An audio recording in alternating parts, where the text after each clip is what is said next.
The story begins when our protagonist, called Rikka, was training with her grandfather. They're playing a game like hide and seek, with Grandpa as the hunter. Rikka lets off a firebomb, and Grandpa pretends to be hurt, tricking her and winning the game. He's training her because she's expected to take his place as the head of their ninja clan. However, Rikka says that she wants to be like her father. Grandpa insists that she is meant to take his place at the head of the clan. However, Rikka says no and runs away, telling him that he can't decide for her. Rikka then goes to see her father, who is a genius researcher and scientist. He shows Rikka his new genius invention, which are called animal drones. They're able to think for themselves so that they are not servants, but more like friends that will assist you. They are designed to always make the right decisions, so that they cannot be used for evil in case they are abused by bad people. They also help humans to make better decisions, and Rikka quickly becomes obsessed with them. She tells her father that she wants to be just like him, but he explains that it's important for her to try and find her own path in life. He then picks up a photograph, and Rikka asks who the guys are in the picture, to which he explains that they are his former colleagues and friends from a long time ago. The days pass, and one of the guys who we saw from the picture, called Brad, approaches Rikka's father, proposing that he should join him in his endeavors, as he wants to use his invention and research as weapons to gain power. Rikka's father tells essentially him no because he's not that type of person, and his research and inventions are not to be used in lust for power. Brad mocks him for being so unambitious and makes an evil smile, which we all know cannot mean anything good. A few days go by, and Rikka was on her way home very excited because her father and grandfather had prepared a birthday present for her. But when she arrives home, she found blood everywhere. She then rushes to her father's laboratory and finds him badly wounded. And right away, a gang of guys with weapons appears, which prompts the question from Rikka, "Did you hurt my dad?" They say yes and thank her for opening the door for them. But just when they're about to shoot, a smoke bomb goes off and the grandfather appears, swiftly taking some of the men out like a boss. However, the other man from the picture we saw earlier, called Lauren, also appears. We discover that he was always envious of Rikka's father because his creations were recognized and respected, while his were not. Lauren also reveals that he is using his own daughter as an experiment by creating some technology that modifies brain waves, granting powers to his daughter. But the problem is that while using it, she loses consciousness, and it also hurts a lot. Lauren uses her to help the armed men kill Rikka's grandpa, and eventually her father too.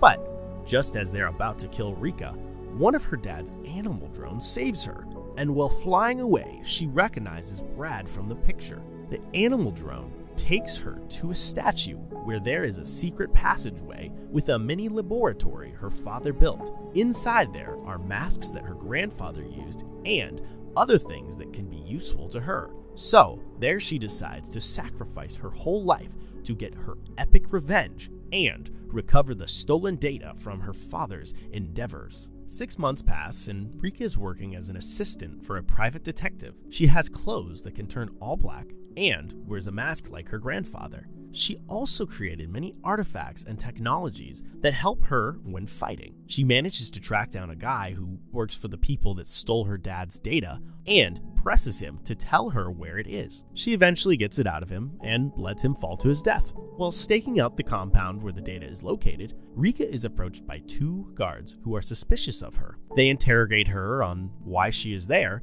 and she tries to run away, but doesn't get very far.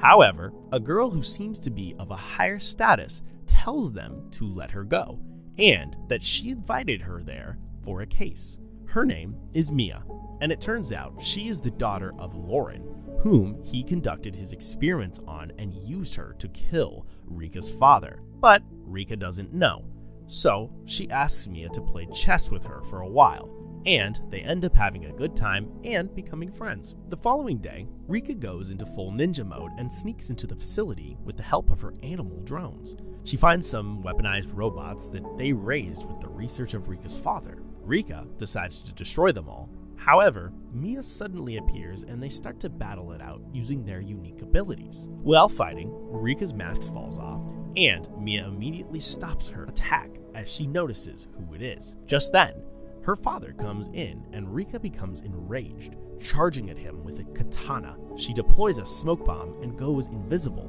But at the last second, Mia uses her powers to push Rikka back. Rikka then switches targets to Mia, but just when she's about to kill her, she recognizes her. However, she thinks about her father and grandpa, so she attempts to go through with it anyway. But at the last second, the animal drone stops her, as it doesn't want Rikka to become a murderer. Lauren then starts electrocuting Mia using a device connected to the collar around her neck, making her feel immense pain. So she ends up losing control and destroying everything. After, we see that Rikka is still tempted to kill Mia. However, the animal drone persuades her not to, and that even though they killed her father, no one can kill what he taught her, which was to forgive. Also, the fact that Lauren was more or less forcing Mia to commit these atrocities plays a huge part. Rikka then takes Mia home, where her roommate treats her wounds and makes her some food after she wakes up. After, Mia calls her father to tell him that they should turn themselves into the police. He pretends to agree with her, and so she tells him where she is. And Mia falls for his lies once again. It only matters to Lauren that his research stays unknown, and makes it clear with his despicable actions that he doesn't care about his daughter, as long as he can use her to benefit his work. After a while, one of the robots that were created with data of Rikka's father appear. Rikka manages to evade it and evacuate the residence. Meanwhile, Mia is devastated that her father's betrayed her once again. The robot stops moving, so Rikka tends to Mia to comfort her and tells her to get it together as she needs her help. The machine begins moving again, so Rikka decides to take it away from civilization where civilians won't get hurt, and Mia teams up with her. The two of them fly to Rikka's old home, where they both fight the killing machine together and end up destroying it. A few moments later, there is a huge explosion out of nowhere, and we come to find out that Mia's father decided to modify his brainwaves, so now he also has powers. Lauren tells Mia to stand aside so he can finish off Rikka. Mia asks if he ever cared about her, to which he responds, "Of course, you were my only successful test result." Mia realizes he is too far gone, and they start to battle it out. Meanwhile, Rikka discovers the present that her father and her grandfather had prepared for her, which turns out to be an epic suit. She puts it on and goes to help Mia, who is having a hard time dealing with her father. Rikka saves her just in time and embraces herself as the 27th head of Ninja Clan. She used to think that she had to pick between her father and grandpa's paths, but now she realizes she can honor both, which gives her an enormous amount of confidence and strength. Lauren loses his mind as somehow Rikka's family always outsmarts him, and they both battle it out one last time. Rikka ends up kicking his ass, and just when it looks like she is about to finish him off, he begs for Mia's forgiveness and says he's sorry for everything, which makes her come closer to him as she believed he was being sincere. However, it turned out to be another one of his tricks, as he puts the collar around Mia's neck and orders her to destroy Rikka and her family's existence. Rikka does everything she can to save Mia, and after an awesome display of action, she is successful. Days later, Brad, who was the guy who betrayed Rikka's father, began to speak in front of all of the citizens and reveals that his company is going to cover all damages to the people of the city. And now that he is mayor, he will reform the city and make it a better place. But we all know that won't happen, as he's a self-serving maniac. We then see Rikka, Mia, and Melissa standing on a building opposite where Brad is staying. They jump off the roof badass style, implying they are going to end it once and for all, and the anime ends here. Thanks for watching.